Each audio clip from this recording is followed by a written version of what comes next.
A vida moderna, os costumes da época, os nossos costumes da época, não serviram nos tempos bíblicos? Será que hoje temos costumes diferentes? É isso que nós vamos ver neste vídeo que vamos apresentar.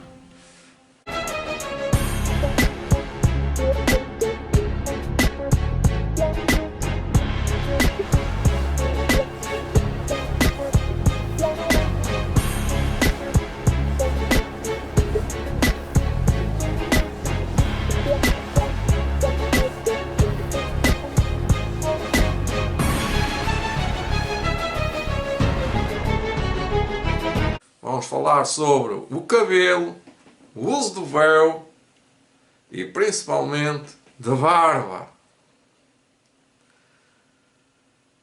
E vou já pedir que abram as vossas Bíblias, tragam os vossos apontamentos e escrevam alguns apontamentos para citar com os vossos amigos e colegas de igreja e amigos e irmãos de igreja. Como é que vivem os ímpios? Como é que viviam os ímpios? No livro de Job, capítulo 21, Job leva-nos para uma situação muito interessante da vida, na vida que era a vida de há 6.000 anos atrás. E o livro de Job foi escrito, foi o primeiro livro a ser escrito por Moisés. É o primeiro livro da Bíblia. Portanto, é o primeiro livro a ser escrito. Como vivem os ímpios? Pergunta ele. Envelhecem e ainda se esforçam em poder.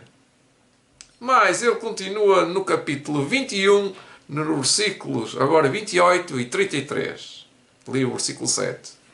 Porque direis, onde está a casa do príncipe e onde a tenda em que morava o ímpio?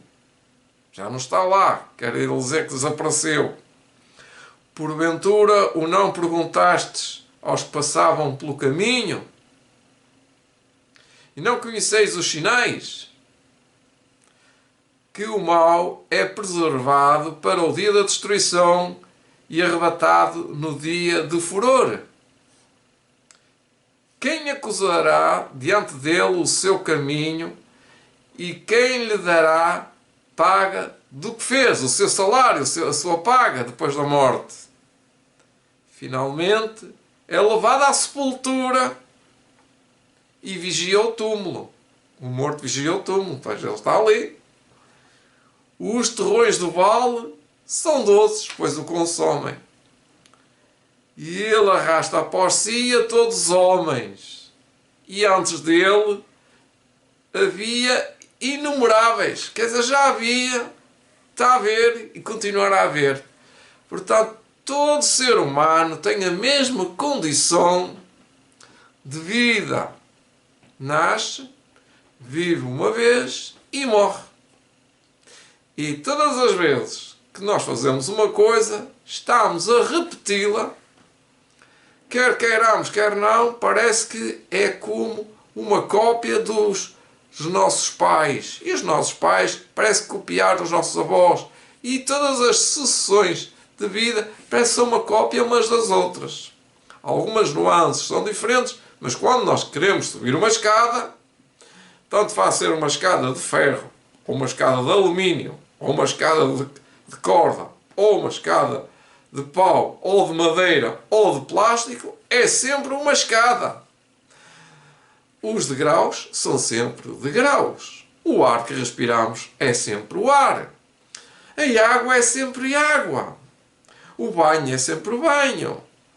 O ar que nós respiramos é sempre o ar que nós respiramos. O sol é sempre o mesmo. Os passarinhos sempre a cantar é os mesmos. Quer dizer que são ciclos. A nossa vida são ciclos reprodutores de vida e que parece que tudo é igual. Por isso, muitas perguntas que eu acho que é engraçado perguntar-me qual é as novidades. As novidades é se eu dissesse que amanhã vai chover que nunca choveu. O livro de Eclesiastes, ou também chamado também o livro O Pregador, que quer dizer Eclesiastes, no capítulo 1, versículo 1 a 10, eu vou ler sistematicamente este livro, é o livro dos livros, o livro é a Bíblia, e diz-nos assim: palavras do pregador, filho de David, rei em Jerusalém. Vaidade de vaidade, diz o pregador. Vaidade de vaidade, tudo é vaidade. Que vantagem tem o homem de todo o seu trabalho que ele fez debaixo do sol? Este texto devia ser lido por todos os homens. Uma geração vai e outra geração vem, mas a terra para sempre permanece. Sempre. A terra permanece. E nasce o sol, e põe-se o sol, e volta-se ao seu lugar de onde nasceu. É repetitivo, tem os seus ciclos. O vento vai para o sul e faz o seu giro para o norte. Continuamente vai girando o vento e volta fazendo os seus circuitos. Todos os ribeiros vão para o mar. Reparem que inteligente que Salomão era. E contudo o mar nunca se enche. Para o lugar para onde os ribeiros vão, para aí se tornar eles a ir. Todas as coisas se cansam, tanto que ninguém o pode declará-las. Os olhos não se fartam de ver coisas, nem os ouvidos de ouvir coisas. O que foi, isto é, o que há de ser, o que se fez, e se tornará a fazer, de modo que não há nada de novo debaixo do céu. Eu gostaria de começar, ou de recomeçar este conteúdo, a vida moderna e nova, contando uma história de um rei e o seu sábio. O rei perguntou ao sábio quantos litros, quantidades havia de água no mar. E o sábio queria responder e disse: eu vou responder. E amanhã eu trago a resposta. E pensou, e pensou, e pensou, e foi dormir. E no outro dia de manhã acordou e pensou como é que havia de responder a este rei. Então, quanta água que existe no mar? Mas ele lembrou-se parece que tinha esta noção da Bíblia, dos rios. Então ele lembrou-se dos rios. Então foi ao rei e disse: ó rei, quanto mandares fechares as comportas de todos os rios, e eu te direi quanta quantidade tem no mar. E o rei disse assim: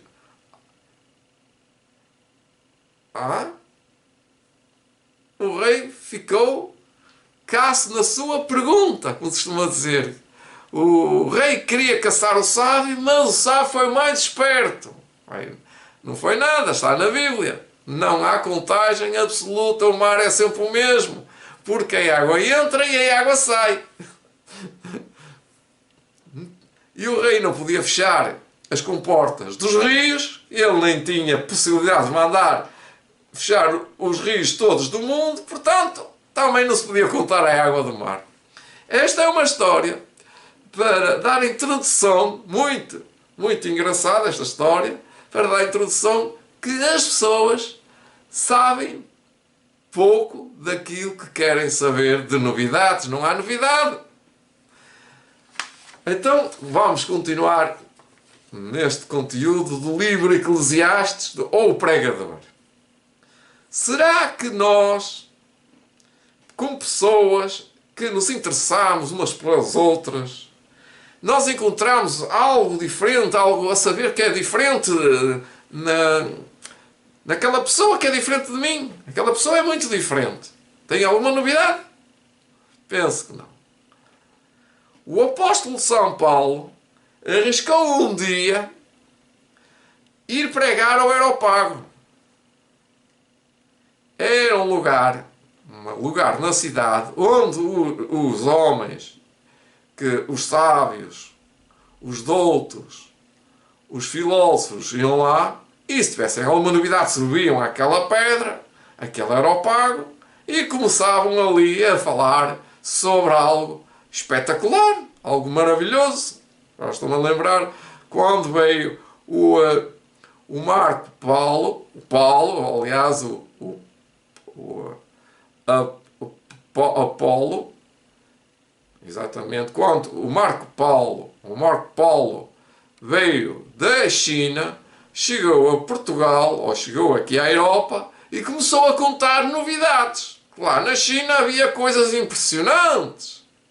E aqui nós dissemos, os espanhóis e os portugueses, não pode ser. Não pode ser. E o Marco Paulo, o descobridor, ficou por mentiroso por dizer que havia novidades na China, que lá se escrevia em papel, que lá havia uns pássaros diferentes, que havia muitas coisas diferentes que eles faziam contas, eles sabiam mais matemática e tinham muitas coisas como a pólvora e outras coisas que aqui na Europa eles ficavam admirados. Assim o apóstolo Paulo também arriscou dizer ali que havia a ressurreição. A ressurreição. E eles ficaram admirados, o apóstolo Paulo. E o apóstolo Paulo arriscou a dizer que havia a ressurreição. E quando eles ficaram escandalizados, que era uma novidade, não é? A ressurreição é uma novidade. Era uma novidade para eles. E isso ficou muito mal. O apóstolo Paulo ficou muito mal na fotografia e disse: eu vou desistir disto, porque isto, falar com sábios e inteligentes e superdotados e filósofos, não dá. E eles julgam que a razão é que manda. E então ele viu-se atrapalhado e desistiu. Nunca mais ele foi trabalhar com esta gente, com este modelo de pregação. E assim muitos hoje arriscam a pregar não a ressurreição, mas outras coisas que não têm cabimento, não têm razão. Mas o apóstolo Paulo tinha razão ao falar que havia uma ressurreição. O apóstolo Paulo se arriscou, não foi? Será que nós ouvimos aí, hoje ouvi falar da nova semente que tem uma verdade presente? Será que é? Será que não é? Como se diz por aqui, a equipa que está a ganhar não se mexe. Mas muitos querem meter as mãos na obra de Deus, a mudar a liturgia. E aqui é que está as questões desta semântica. A liturgia, ou seja, ligar as coisas culturais com as coisas sagradas. Ou ligar as coisas mais culturais para dentro da igreja. Será que mudamos as coisas, ou será que mudando as coisas dentro da igreja culturais vai ficar melhor? Vejamos. Vamos analisar com mais calma e detalhadamente. Muitos vieram com a nova reforma de culto. Uma nova reforma de culto. Com o corte de cabelo, com a barba e com o véu. E colocaram o véu nas mulheres e deixaram suas barbas crescer. Será que até aqui eles adoravam a Deus erradamente? Será que eles estavam a adorar a Deus? Ou será que agora começaram a adorar a Deus? E dizem que orar é levantar as mãos para os céus. Será que eles não oravam a Deus? Será que eles já não falavam com Deus de joelhos? Vejamos as coisas como elas são. De repente, a liturgia mudou para estas pessoas. As mulheres têm que usar véu e os homens devem deixar crescer a barba. Vamos ver? Eu tenho ali já o apontamento que fiz, que fui ver ao centro Illinois. Vocês podem ver o uso do véu e vamos ver o que é que ela nos diz. Durante este século, agora isto é a história, durante este século, homens se levantaram dizendo ter nova luz. Mas será assim? Vamos analisar. Nós temos o uso de usar barba, se gostarmos. Ou eu não uso barba, porque não gosto, nem me sinto bem. E muitas pessoas de mão cheia, de boca cheia, digo, que não usam barba por uma questão não só cultural, mas de asseio. Eu sinto mais asseado, sinto mais acarinhado, sinto mais apetrechado para acariciar a minha esposa e a minha esposa acariciar-me a mim. Quando eu quando deixo um bocadinho de barba ficar grande, o que acontece? A minha esposa diz assim, e as mulheres dizem, ai que pica! E há mulheres que não gostam mesmo que os seus maridos usam barba. Então isto não é uma questão cultural, é uma questão ambiental de pessoas que gostam ou não gostam. Não vamos fazer disto uma questão de liturgia. Vamos ver mais o texto detalhadamente. Não temos nada contra, então, as pessoas usarem barba ou deixarem de usar. O problema é que isso não faz sentido mais para fazer uso dentro da liturgia. Agora fazer disso uma regra de que deve fazer a barba ou não deves fazer a barba, parece que é um falso reavivamento. Lembram-se que os falsos reavivamentos no fim irão aparecer. E está a aparecer esse falso reavivamento. Será este o começo do falso reavivamento? Se repararem em Helena White, agora falando no véu e também na barba, não se demorou nem uma linha sequer sobre o uso do véu. Aliás, ela nem usava véu. E sobre a barba, não há sequer uma linha ou uma frase dela a dizer para andar como fariam na época. Porque eles naquela época, o John Desbate e o Tiago White usavam barba. Não era essa a norma. Era o costume da época. Não era a norma da igreja. Não estamos acostumados a ver por aí os homens do altar no santuário de Deus, no sacerdócio, andar de barba. A maioria das maiorias dos pastores, mesmo dentro da igreja, e quase todas as maiorias das igrejas, não usam barba. Uma questão não social nem carismática, mas porque é mais saciado. Mas isso o costume da época, pode ser um costume, porque as pessoas gostem.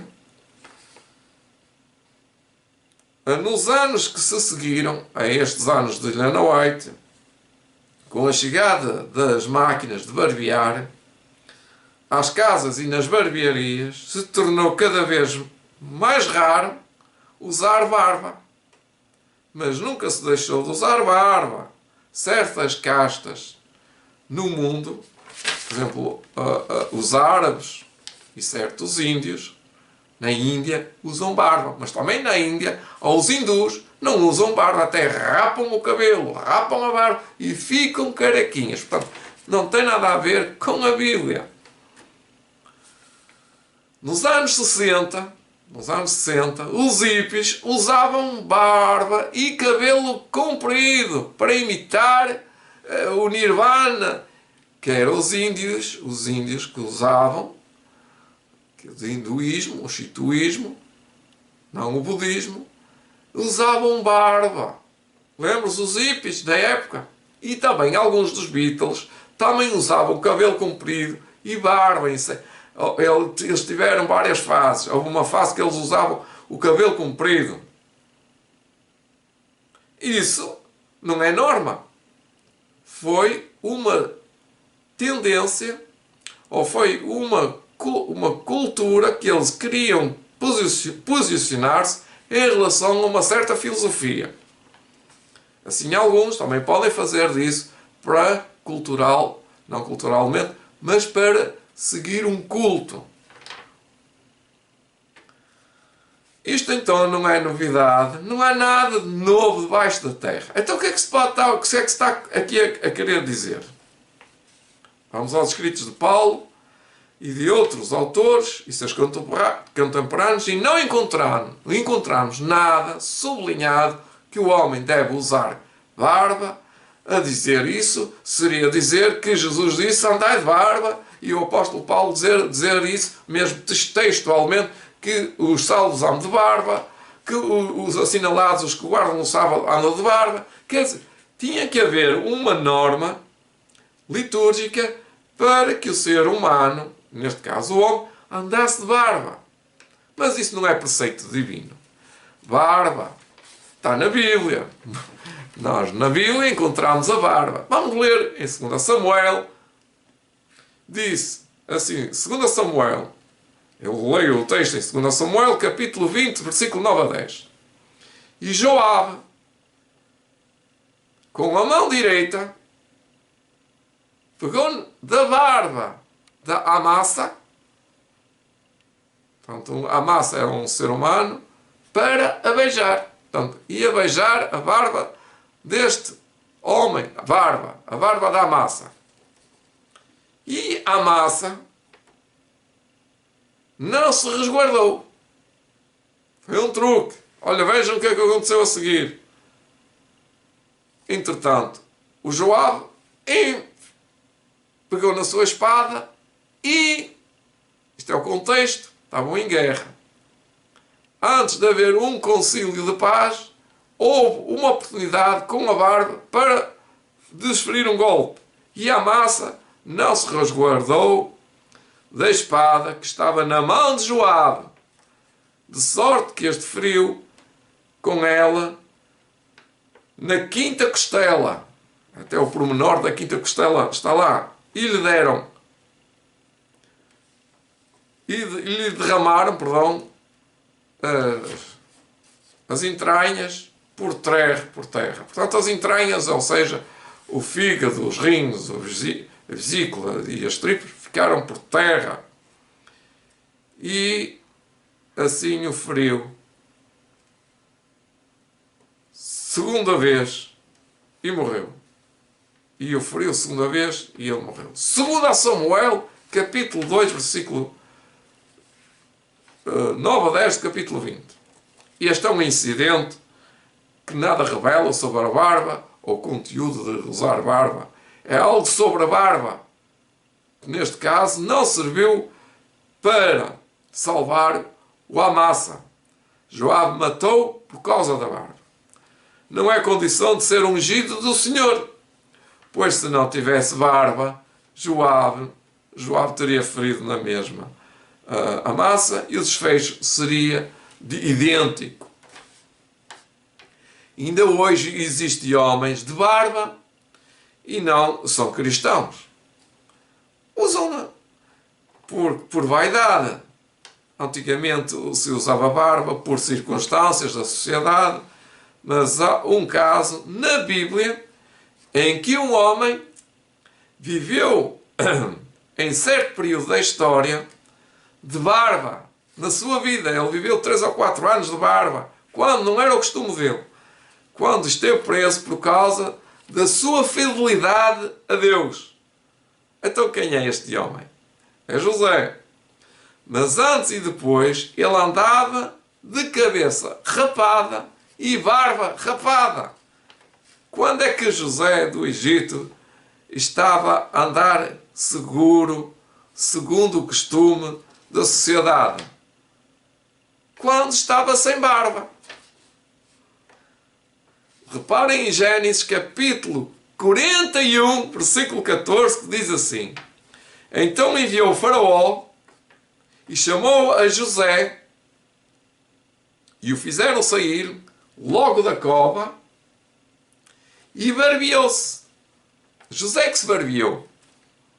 Não pediu para barbearem. José que se barbeou. E mudou os seus vestidos e veio a Faraó.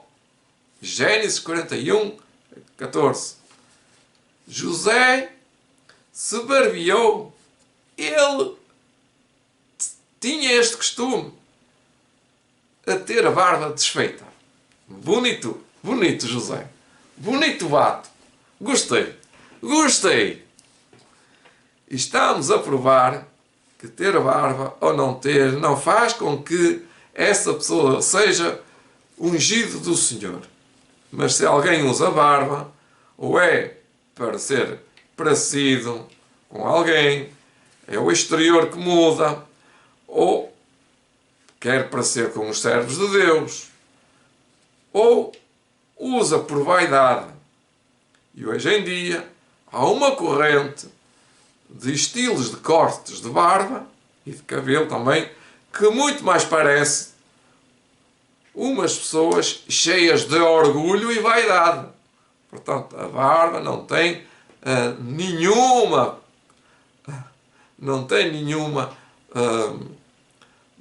normativa para ser o ungido do Senhor. Há uma regra prática na vida laboral em que usar cabelo comprido e usar barba é perigoso, porque as máquinas podem caçar os cabelos e esmagar o operário e ficar sem vida. Vamos então terminar com o texto do uso do véu. O véu encontra-se em 1 Coríntios, capítulo 11, versículo 2 a 16, e você gostaria então de saber a resposta que está aqui na minha mão. Neste texto, em 1 Coríntios, Paulo afirma que todo homem que ora ou profetiza, tendo a cabeça coberta, desonra a sua própria cabeça. Não precisa de cobrir a cabeça. Verso 4. Ao passo que toda a mulher que ora ou profetiza com a cabeça sem véu, desonra a sua própria cabeça. Parece que isto é uma norma bíblica. Assim, o apóstolo Paulo está a tratar isto para um contexto social. Indução do uso do véu pelas mulheres que oram ou profetizam. Paulo estava em conformidade com o costume oriental, judaico e árabe. Este era o costume judaico e árabe da época. Mas ao afirmar que os homens não deveriam cobrir a cabeça em tais circunstâncias, ele estava rompendo com o costume, diretamente com a tradição judaica, que ainda hoje continua ordenando o oposto. Vocês reparam, ou repararam, ou vão reparar, que os árabes, os homens árabes, usam véu. Os judeus, quando vão fazer a sua liturgia, usam um véu. Os sacerdotes usam um véu. Então, algo está errado.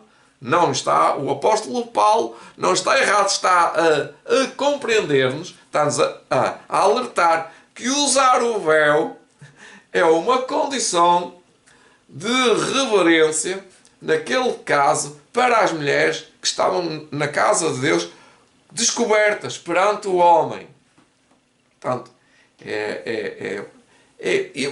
eu ia arriscar a dizer que era usar véu por uma condição de reverência. Se pensarmos assim, o homem tinha que usar véu, não é? Aqui, mas o apóstolo Paulo continua ordenando que o homem não deve usar véu. Para compreendermos esta distinção entre o homem e a mulher, o rato fugiu, está aqui, entre o homem e a mulher, quanto a cobrir ou não a cabeça, devemos ter em mente, em primeiro lugar, que Paulo está se referindo aqui ao véu como um sinal de estar sob a autoridade de outrem. Portanto, o homem ou a mulher estar sob a autoridade. Ou seja, o homem pode estar sob a autoridade submissa à mulher se usar véu. É o que o apóstolo Paulo está a dizer-nos. essa distinção baseava-se no princípio de que Cristo é o cabeça da igreja, de todo o homem, e o homem a cabeça da mulher. É verdade, não é? Por conseguinte, se a mulher deixasse de usar o véu, esta teria assumindo uma atitude de desonra, neste caso, insubordinação para com o seu marido, para com o seu esposo. Por outro lado, se o homem passasse a cobrir a cabeça, ele estaria negando ser ele a imagem de Deus, a cabeça da igreja, a cabeça da família, verso 7, no capítulo 11, reconhecendo o senhorio de outra autoridade em sua vida, ou seja, ele era servo. Portanto, sois servos de Deus ou sois servos dos homens? É o que ele está mais voltado a dizer. Mas essa subordinação funcional da mulher à autoridade do homem não pode ser isolada da declaração paulina de igualdade de género, essencial entre ambos os sexos.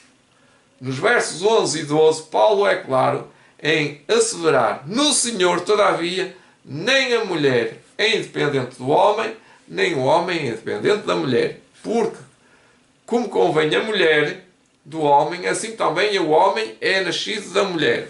Ele está a dizer em igualdade, não de género, mas da proveniência de Deus, perdão.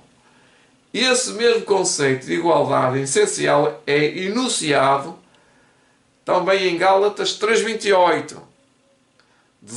Desarte, não poderia haver judeu, nem grego, nem escravo, nem livre, nem homem, nem mulher, porque todos sois um em Cristo. Portanto, na condição de ser salvos, na condição de se apresentar a Deus, no ato de adoração, tanto um como o outro devem estar na posição de servos, humildes, vestidos na sua cultura ocidental ou oriental. Embora na oriental usa-se véu e na ocidental, que é a nossa, não usamos véu. As referências em 1 Coríntios 11, 2 a 16, às tradições, verso 2, e aos costumes, verso 16, parecem corroborar a noção de que o uso litúrgico do véu era apenas uma norma cultural, em harmonia com o estilo de vestuário cristão oriental. Nós somos ocidentais, quer dizer, os europeus da época, e não um mandamento normativo para as demais culturas que não possuem tal costume. Nós até aqui, diante de tantos milhares de anos, digo eu aqui em Portugal e na Europa, nunca usamos véu. A Igreja Adventista nunca usou véu. Embora houvesse umas irmãzinhas no século XIX e nos princípios, ou nos primórdios da Igreja, quando a Igreja abriu, vieram com o costume da Igreja Católica com o véu. Mas isso foi por pouco tempo. De lá para cá eu já deixei de ver isso. E já lá vão 35 anos, ou 37. Quase 40. E não um mandamento normativo para as demais culturas que não possuem tal costume. Nós não possuímos esse costume. Como cristãos, devemos romper apenas com os elementos da nossa cultura. Aqui está uma norma. Que estejam em direta oposição aos princípios universais da Palavra de Deus. E exigir, ainda hoje, que as mulheres cubram a cabeça com um véu, ou aderirem, ou adentrarem um templo, entrar por um templo ocidental, é uma imposição legalista e arbitrária. Portanto, trata-se de uma conjectura cultural oriental e que não tem nada a ver com o nosso ocidental, e implantar o uso de véu, como já vimos em França, o uso de véu pelos muçulmanos foi proibido até foi proibido. Mas isso também foi demais. Também não devemos proibir. Se alguém quiser usar o véu, que use. Mas isso não é norma litúrgica. Muito bem.